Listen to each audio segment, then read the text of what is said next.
Hey, what's up guys? So, this video is going to be all about sunscreen. Um, Guess what? I don't use it. I don't believe in it. I don't put it on my kids. I don't put it on anybody. And by that, I mean all your traditional sunscreens. So, there's a lot of places out there that would lead you to believe that the sun causes skin cancer, but there's got to be other compounding factors. Maybe it is a small factor of it, but I don't believe it whatsoever. There's a lot of studies now that have come out that relate low vitamin D3 levels to cancer and the increase in cancer. So guess what? Your body naturally gets vitamin D3 by being outside and having your skin exposed to the sun. So that doesn't make any sense, right? They contradict each other, right? So there's got to be some other factors involved. It can't be sun, in my opinion. It can't be the sun alone, and it probably isn't the sun at all, in my opinion. So one of the things that we do, because of course it's not comfortable to get burned by the sun if you're going to be out in the sun for a long time, is coconut oil. Coconut oil actually has like a 3 or 4 SPF and is very nourishing for your skin and doesn't actually block the absorption of vitamin D. So you can be out in the sun and have those things and have no problem with it. The other thing is, if we've been out in the sun as a family and we didn't put any, say coconut oil on after being in the sun, if we put coconut oil on afterwards, it can actually help to repair your skin to make sure you don't get a burn. I've seen that happen where my kiddos had been out in the sun for a certain amount of time and they come inside and they still look a little red. And I was like, okay, let's get some coconut oil on you kiddos. So after we put the coconut oil on them, they never burned. They were not red after the short period of time that I saw them looking red. So the other thing is coconut oil has accumulative SPF benefits. So if you put it on a regular basis, you'll actually gradually increase your skin's protective coating of SPF. So I've also found there's several internal natural ways to protect your skin from the sun without putting blocking sunblock on your skin, which will prevent the absorption of vitamin D3. One of those things is niacin. I've got a video called Introduction to Niacin, which is fantastic. I love it. Niacin has been one of the best things I've ever done for my health. And there's multiple reasons. Look into Abram Hoffer and his work with niacin. He's amazing. So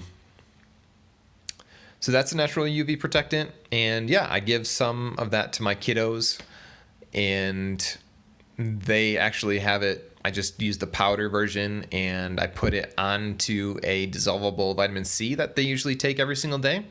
And I give them those. And yeah, they flush and they don't have any problem with it. It's not a big deal. I remember when my wife first took niacin and the flush happened, that it happened to last like a half hour to an hour. And she was really like freaking out because she was like, oh my gosh, I feel like I'm on fire.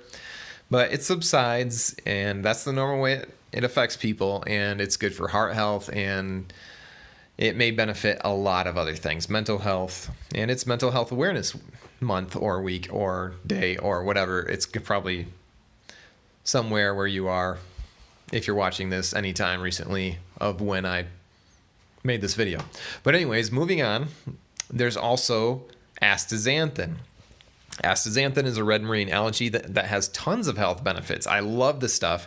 And UV, it's a natural UV protectant. It's also fantastic for athletes, performance, possibly eliminating delayed onset muscle soreness for afterwards. It's probably nature's strongest antioxidant. It's good for your eye health. It's good for your immune health. There's tons of health benefits. It's amazing. I love this stuff. It never becomes pro-oxidative either from the studies that I've seen. So other than that, I've mentioned those, and I know that there are some natural sunscreens out there that you may look into. Zinc oxide is one of them, one of the more popular ones. And I'm not sure about that. I don't really use it because I prefer these other ones. And besides coconut oil, shea butter, or a shea cream or shea butter, yeah, those also have a stronger SPF protectant qualities and skin repair qualities and skin protection qualities that don't, as far as I know, block the absorption of vitamin D3. So also, I believe that has cumulative effects as well, and that's actually like a natural SPF 10, I believe, is what it's kind of in the range of 8 to 10 or so, I believe. And the other deal is lots of doctors tell people that they need to supplement vitamin D. And for me personally, I don't do it because I can notice the effects of having supplemented way too much vitamin D rather quickly. And for me, these are some of the common things that happen. You could experience headaches or lack of focus. You could experience muscle tension, muscle soreness, muscle spasms. All of those may be possible signs that you've taken too much D3. And vitamin D actually leaves your system quite slowly compared to some other water-soluble vitamins. Yes, vitamin D is a fat-soluble vitamin. And getting back to the whole thing that doctors say you should supplement vitamin D, because supposedly a lot of people, if they live north of some certain hemispheric latitude, then they're not able to absorb it from the sun. But I don't believe that. I think the actual problem is liver health.